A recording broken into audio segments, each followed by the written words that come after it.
Presiden Amerika Serikat Donald Trump memanfaatkan forum Majelis Umum PBB untuk menyampaikan pandangannya soal perubahan iklim, migrasi, hingga peran PBB sebagai lembaga internasional.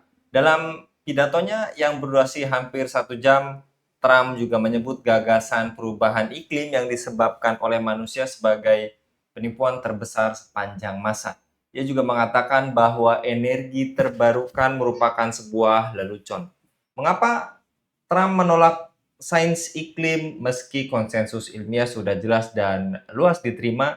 Jika energi terbarukan dianggap lelucon, solusi apa yang ditawarkan Trump untuk krisis iklim yang terus memburuk?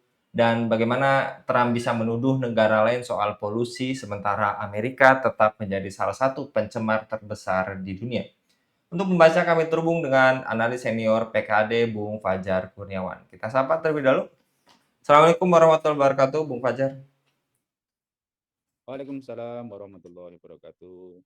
Baik, Bung Fajar, kita juga turut berduka ya, Bung Fajar, karena beberapa daerah di Sumatera ini juga dilanda musibah, khususnya adanya banjir maupun tanah longsor. Dan terkait ini, Bung Fajar, krisis iklim yang katanya Donald Trump juga hanya lelucon barat menjadi topik banyak dipengaruhi publik di banyak negara dalam hal energi dan industri. Apakah yang dimaksud dengan krisis iklim ini bagaimana para ilmuwan menjelaskan mekanisme pemanasan global, bukti peningkatan temperatur, kenaikan permukaan laut, dan perubahan pola cuaca ekstrim di berbagai wilayah yang juga kita bisa simak saat ini, Bung? Baik, Bismillahirrahmanirrahim. Eh, Apa yang dinyatakan oleh Donald Trump itu terkait dengan krisis iklim ya. Jadi kalau kita apa namanya eh, menurut saya adalah sesuatu yang tidak berdasarkan pada sains yang memang ya, terkait dengan apa itu eh, krisis iklim atau climate crisis ya. Eh, Krisis iklim itu sendiri sebenarnya kan mengacu pada kondisi di mana ada perubahan-perubahan iklim yang terjadi begitu cepat ya dalam skala yang juga masif gitu ya, sehingga itu dampaknya bisa dirasakan hampir di seluruh belahan dunia begitu. Apa contoh-contoh yang apa namanya real terkait dengan itu misalkan adalah naiknya suhu ya. Kita sendiri juga mungkin merasakan bagaimana kemudian suhu hari ini eh, terasa lebih hangat ya daripada sebelum-sebelumnya gitu ya. Kemudian naiknya apa namanya permukaan air laut gitu ya. Atau kemudian juga bisa dilihat dari semakin intensnya bencana-bencana eh, apa namanya hidrometeorologi ya.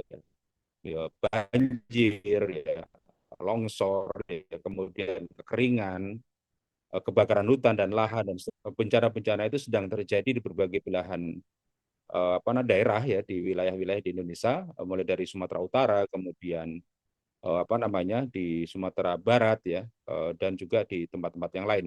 Nah itu sebenarnya menunjukkan secara fakta ya memang climate change ya dan atau bahkan mungkin lebih ini disebut sebagai climate crisis itu memang terjadi begitu ya, terjadi saat ini dan itu tidak bisa di denial oleh seorang Donald Trump yang dia tidak mendasarkan pernyataannya itu kepada fakta-fakta atau kepada temuan-temuan berbasis sains ya yang mungkin dia kutip di dalam pidatonya, tapi itu adalah retorika politik yang saya kira diucapkan oleh seorang kepala negara ya yang mencoba mendenial atau menolak bahwa apa namanya Amerika Serikat sebagai salah satu negara penyumbang emisi terbesar di bumi ini berusaha untuk melepaskan tanggung jawab dari apa namanya terjadinya climate crisis ini gitu dan saya kira itu apa namanya dikecam oleh hampir seluruh kepala negara ya karena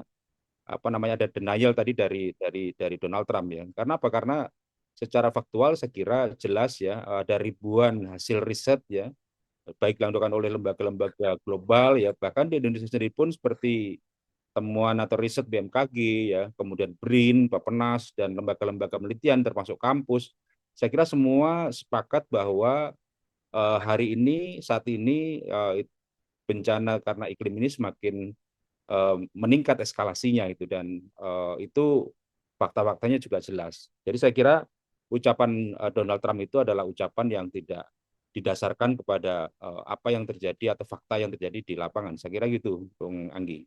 Ya.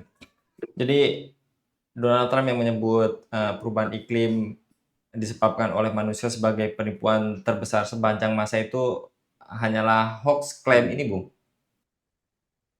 Ya, jadi saya kira itu adalah apa namanya klaim yang tidak didasarkan pada data dan fakta, ya, tapi adalah sebuah pernyataan politik, ya. Pernyataan politik untuk apa? Pernyataan politik untuk kemudian bisa menghindarkan tanggung jawab Amerika Serikat sebagai salah satu negara yang membuat emisi atau polusi yang besar untuk dari tanggung jawabnya tadi itu. Jadi pernyataan Donald Trump itu harus dibaca sebagai sebuah upaya seorang kepala negara, ya, dari negara adidaya, dengan tadi, ya, dengan apa yang selama ini terbukti melepaskan emisi yang sangat besar, ya, sebagai salah satu penyumbang emisi terbesar di dunia, dari tanggung jawabnya gitu. Karena apa? Karena kalau dia berhasil melepaskan tanggung jawabnya ini, maka ada banyak konsekuensi finansial yang bisa dia dia dia lepaskan juga gitu, ya. Karena apa? Karena kesepakatan dunia dengan apa namanya eh, konferensi di Paris beberapa waktu yang lalu itu sudah jelas mewajibkan agar apa? Agar negara-negara maju tadi itu menyediakan pembiayaan yang mencukupi kepada negara-negara berkembang atau global south, ya, untuk keluar dari krisis iklim, dan itu adalah bisa pemerintahnya, ya, G2G atau B2B, business to business gitu. Nah, denial sebenarnya sebelum itu adalah uh, Donald Trump membawa Amerika keluar dari perjanjian iklim, ya, perjanjian iklim di mana berarti Donald Trump melepaskan diri, ya, dalam hal ini adalah Amerika melepaskan diri dari perjanjian yang mengikat ratusan negara di dunia ini terkait dengan upaya untuk keluar dari krisis iklim. Itu yang memang harus kita pahami, sehingga pernyataan Donald Trump bukan pernyataan sains, ya, tapi adalah pernyataan politik dari seorang kepala negara yang berusaha untuk melepaskan tanggung jawabnya dari bencana atau krisis iklim ini. Saya kira begitu. Dan menurut Anda, apakah industri besar seperti sektor energi fosil, pertambangan, transportasi, dan manufaktur baik di negara maju maupun berkembang berkontribusi pada percepatan krisis iklim ini, Bu? Ya, saya kira memang korporasi berperan besar, berkontribusi besar, ya, terhadap terjadinya climate crisis ini, ya, terutama sektor-sektor yang selama ini jelas-jelas menghasilkan emisi yang sangat masif, sangat besar, ya, seperti tadi misalkan perusahaan-perusahaan minyak dan gas bumi, ya, kemudian perusahaan tambang batu bara, ya, dan yang lain-lain, termasuk adalah sektor transportasi eh, yang selama ini tentu mereka menghasilkan emisi sangat besar, dan itu saya kira adalah eh, berpulangnya adalah pada tadi, ya, wujud asli dari kapitalisme, ekonomi kapitalisme yang memang memberikan ruang yang sangat besar, bahkan nyaris tak terbatas kepada private sector, ya, untuk mengeksploitasi sumber daya yang ada di muka bumi ini, ya.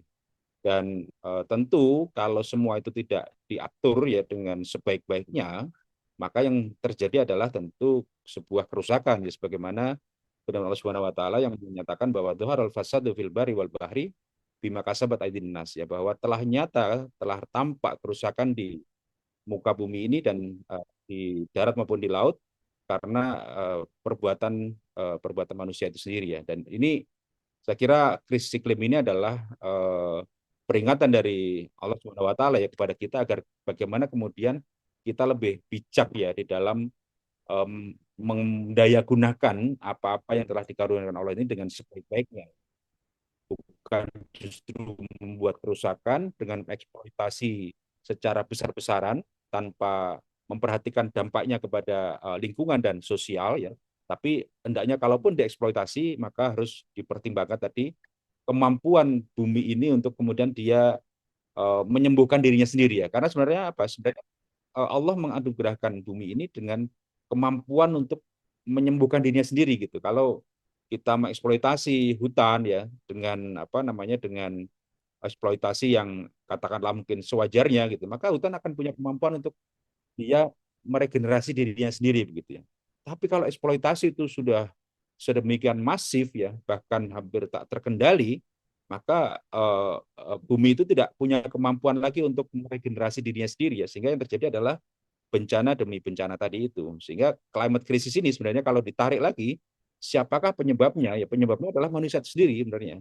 Karena dia tidak wise, tidak bijak di dalam mengelola sumber daya alam, sehingga kemudian apa namanya membuat bumi itu tidak mampu lagi meregenerasi dirinya sendiri dan tidak mampu lagi mempertahankan daya tampung dan daya dukungnya sendiri, sehingga yang terjadi adalah akhirnya apa namanya bencana-bencana yang hari ini kita saksikan bersama ya, termasuk tadi bencana hidrometeorologi kan begitu ya, banjir, tanah longsor dan sejenisnya begitu. Saya kira begitu, Bung Anggi. Dan lantas narasi krisis iklim ini nampaknya dipolitisasi atau dimanfaatkan oleh aktor barat untuk kepentingan ekonomi mereka ataupun geopolitik mereka gitu ya, Bung Fajar. Misalnya mendorong teknologi energi baru walaupun sebetulnya hanya memindahkan saja gitu ya, Bung Fajar, atau regulasi perdagangan atau juga pembiayaan hijau. Bagaimana menurut Anda, Bung? Ya, memang dalam konteks ini negara barat apa namanya di satu sisi ada yang ingin berlepas tangan ya dari apa dari konsekuensi dari adanya krisis iklim tadi. Karena apa? Karena sebenarnya yang ingin diharapkan dari negara-negara berkembang atau disebut sebagai negara global south tadi itu harapannya adalah negara-negara barat yang sejak dulu sejak zaman revolusi industri itu sudah menikmati apa atau sudah membuat kerusakan ya dengan industri revolusi industri tentunya dengan semakin masifnya emisi yang dikeluarkan sebenarnya kan ya. Jadi negara-negara selatan atau negara-negara berkembang ini sebenarnya ingin agar negara-negara maju itu atau global north itu lebih bertanggung jawab ya. Kalau kamu dulu membuat apa dosa ya dengan mengeluarkan emisi sedemikian rupa sampai kamu menjadi sekarang ini menjadi negara maju ya, ya kamu hendaknya bantu kami gitu ya. Bantu kami negara-negara berkembang tadi agar bisa keluar dari krisis iklim ini kan begitu. Ya kamu bantulah. Kamu kan dulu kan menikmati fasilitas apa namanya eksploitasi tadi tanpa batas kan begitu ya. Kami tidak pernah mempermasalahkan kamu keluarkan emisi berapa untuk bangun industri-industri itu sampai kamu menjadi negara maju. Nah, hari ini harusnya giliran kamu bantu kami untuk bisa kalau kamu ingin menghendaki kami itu tidak keluar emisi, tidak mengeluarkan emisi secara besar-besaran, ya kamu bantu kami untuk bisa menciptakan roadmap ekonomi yang kemudian rendah karbon misalkan ekonomi yang rendah emisi misalkan. Nah, itu kan sebenarnya yang dikehendaki ya, tapi memang kemudian ciptakanlah skema-skema baru ya, termasuk adalah skema carbon trading ya dan yang lain-lainnya. Nah, di dalam skema-skema itu, kalau saya jujur, saya melihat memang ada titik-titik di mana negara-negara Barat tadi itu bisa dalam artinya adalah cheating ya, bisa berbuat curang ya. Misalkan dalam apa namanya perdagangan karbon gitu ya, bagaimana dia memverifikasi ya, kemudian kelayakan sebuah apa proyeknya dan seterusnya, apakah betul-betul memberikan dampak kepada masyarakat ya. Nah itu di titik-titik itu memang saya kira ini ruang-ruang yang memberikan peluang bagi negara-negara Barat tadi untuk berlaku curang di situ ya. Makanya termasuk tadi ya adanya teknologi-teknologi baru memang ya sepanjang teknologi itu sebenarnya memang untuk kebaikan ya bisa kita gunakan. Tapi dalam hal ini seringkali juga negara-negara Barat tadi memberikan atau menawarkan solusi-solusi yang sebenarnya tidak menjadi kebutuhan mendasar bagi negara-negara di global south gitu ya, termasuk adalah mungkin kemudian ada diterapkan trade barrier ya atau hambatan-hambatan perdagangan. Misalkan kelapa sawit kita menjadi tidak terima di negara-negara barat karena dianggap merusak tropical forest misalkan ya, atau nikel kita ya itu juga ditolak barat misalkan karena dianggap dieksploitasi dengan tidak memperhatikan lingkungan, dan hal-hal seperti itu yang kemudian memang betul dijadikan oleh barat untuk menjadi pressure yang menekan negara-negara di global south tadi itu agar dia tidak bisa menjual produk-produknya atau komoditinya ke negara-negara barat begitu, dan itu menjadi instrumen-instrumen eh, penekan di dalam perdagangan internasional ya. Saya kira itu yang di titik itulah kemudian sebenarnya ada nuansa tadi penolakan atau denial juga negara-negara barat terhadap terhadap kebutuhan negara-negara berkembang ya. Yang kedua adalah menurut saya memang di situ menunjukkan negara-negara barat tadi ingin berlepas tangan dari tanggung jawabnya terhadap climate crisis ini, dan itu saya kira yang memang harus dibaca dengan cermat oleh negeri-negeri Indonesia atau negeri-negeri Muslim yang lainnya, bagaimana agar dalam isu ini kita tidak menjadi korban dari negara-negara barat lagi, tapi kita harus bisa membaca peta geopolitik dengan baik ya, bisa kemudian menyikapi dengan benar ya, agar kita tidak menjadi korban, tapi justru kita lah yang harus harus bisa memanfaatkan situasi ini untuk kepentingan kepentingan kemaslahatan umat manusia begitu. Baik, Jazakallah Bung Fajar untuk pemaparannya. Jadi memang jangan sampai narasi-narasi yang dikatakan Donald Trump sebagai penipuan terbesar sepanjang zaman ini sebetulnya hanya tadi ya yang Anda sampaikan, hanya kedok untuk berlepas Ya, tangan politik dari saja yang pernyataan. sebetulnya ya gitu ya Bung Fajar. Ya, Tapi kenyataan kerusakannya tuh sudah sangat nyata gitu ya Bung Fajar. Sebelumnya juga ya, ini riset-riset ilmiah semua sudah menyatakan bahwa memang krisis iklim adalah sebuah fakta yang bukan lagi ilusi, tapi fakta yang kita hadapi. Tapi bagaimana kita keluar dari krisis iklim itu, maka itu tergantung kepada paradigma atau worldview kita terkait dengan bagaimana kita memandang suatu permasalahan ya. Apakah kita akan kembali menjadi menempuh jalan eh, ekonomi kapitalisme, atau kita berpaling kepada jalan yang lebih baik misalkan ya, jalan Islam misalkan, atau bagaimana, ini yang menentukan sebenarnya ya, bagaimana kita bisa menyikapi ini dan keluar dari krisis ini dengan baik gitu. baik, Masya Allah, jazakallah Bung Fajar, ini memang betul-betul nyata, apalagi kisruh perihal iklim ataupun alam kita ini sudah beberapa kali dan hampir sering gitu ya Bung Fajar, seperti sebelumnya Raja Ampat, kemudian juga sekarang Sumatera ini yang juga terdampak, dan juga seringkali adanya isu Jakarta diambang banjir, tapi bukan solusinya pindah pulau gitu ya Bung Fajar. Pindah Yang ibu kota. Anda sampaikan tadi sebetulnya alam memiliki kemampuan untuk meregenerasi Generasi, dirinya sendiri gitu ya Bung. regenerasi ya. Ya. Ya, Baik, jasa kalau sekali lagi ya. Bung Fajar untuk paparannya pada kabar petang Sama-sama Bang kali ini. ini. Demikian pemirsa Elava News, dukung dengan subscribe, share, dan like. Semoga menjadi kebaikan bagi kita semua di dunia dan akhirat. Saya Anggi Suara undur diri. Assalamualaikum warahmatullahi wabarakatuh.